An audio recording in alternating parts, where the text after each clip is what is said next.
सांख्य योग का वर्णन है।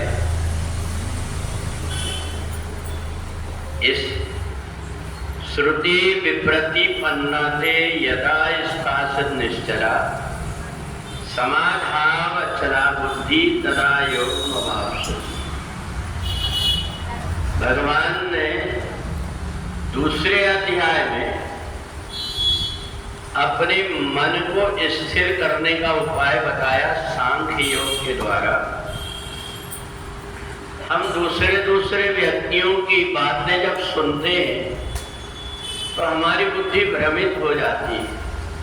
हमें क्या करना चाहिए या जो कुछ हम कर रहे हैं उसमें फिर हम सोचने लगते हैं ये करना ठीक है कि ये करना ठीक है।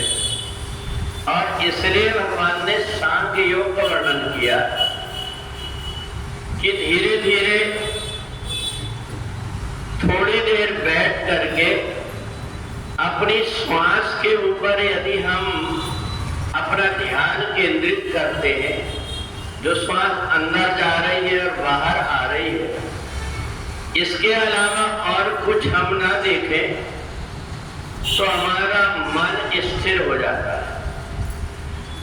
तो इसलिए जब तक ये मन इधर उधर भागते रहता है, जब तक हम कच्चे कान के रह करके और दूसरे व्यक्तियों की बात में लग जाते हैं, ऐसा करना चाहिए ऐसा नहीं करना चाहिए, तो इस प्रकार के जो भ्रमित कर देता है, तो इसी का ये परिणाम होता है कि व्यक्ति की बुद्धि भ्रमित हो जाती है।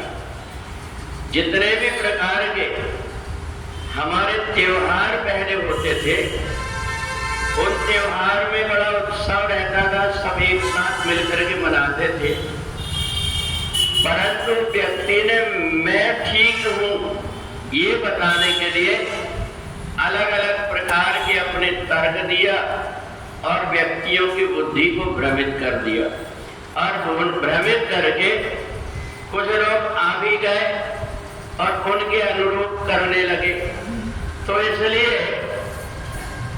आजकल और बुद्धि को भ्रमित करने के बहुत सरल साधन, सोशल मीडिया है, दूरदर्शन है, इनमें बैठ करके व्यक्ति अपने तर्क देता है और व्यक्ति उन सब में विचलित हो जाता है। उन्हें ये समझ नहीं पड़ता कि हमें किस दिन क्या करना चाहिए, कौन सी तिथि किस दिन मनाना चाहिए, ये भ्रमित कर देते। इसलिए ऐसे समय में जब भी हम जो कुछ करें तो परमात्मा में अपने मन को स्थिर करके और जैसा अपने को परमात्मा बुद्धि देता उस उचित निर्णय को लेकर के और अपने आप को कार्य करना चाहिए। तो श्रुति विप्रतिपन्नाते यदा शासन निश्चला। भगवान ने अर्जुन से कहा कि तुमने भी बहुत से लोगों की बात सुना है, इसलिए तुम्हारी बुद्धि भ्रमित हो गई। तुम्हें यही पता नहीं है कि जन्म और मरण ये परमात्मा के हाथ में, हानि लाभ जीवन मरण यश अपयश, ये 6 चीजें परमात्मा के हाथ में। और इसलिए तुम अपनी बुद्धि को स्थिर करने के लिए एकाग्र मन से जब व्यक्ति सोचता है तो ठीक ठीक निर्णय ले लेता है। तो जब हम इधर उधर की बातों में विचलित हो जाते हैं तो जो कुछ हम कार्य करते हैं उसके प्रति श्रद्धा नहीं होती। हमें ये लगता है कि एकादशी आज है कि कल है, कब मनाना चाहिए। कोई कहता है कि सूर्योदय के समय नहीं है, कोई कहता है कि जिस दिन है सूर्य उदय नहीं है।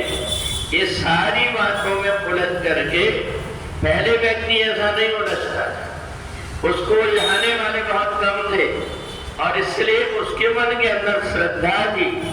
तो श्रद्धा सबसे प्रधान होती है। श्रद्धा से जिस दिन भी व्यक्ति जो कुछ करता है वो परमात्मा तक पहुंच जाता है। यही बताने के लिए भगवान ने सांख्य योग बताया कि जितने प्रकार के मुंडे मुंडे मकर भिन्ना, जितने प्रकार के व्यक्ति हैं उतने प्रकार के अपने तर्क देंगे।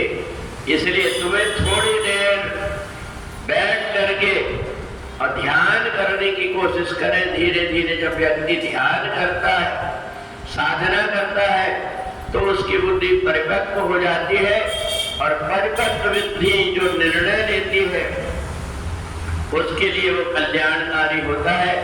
तो इसलिए सांख्य योग में जहाँ जीवात्मा और शरीर इसके विषय में भगवान ने अर्जुन को समझाया, वही मन, बुद्धि, चित्त और अहंकार ये जो इधर उधर विचलित होते रहते हैं, इन सबको हम एकाग्र कैसे करें, इसके लिए सांख्य योग बताया कि सांख्य योग में केवल विपश्यना के रूप में हमारे अंदर जो श्वास चल रही है, सब तरफ से मन हटा करके श्वास के आने और जाने के साथ ओम का व्यक्ति उच्चारण करने लगता है, तो धीरे धीरे उसकी बुद्धि स्थिर हो जाती है और वो दूसरों की बात में ज्यादा ध्यान न दे करके जो उचित है वो ठीक ठीक निर्णय कर लेता है। बोले वृंदावन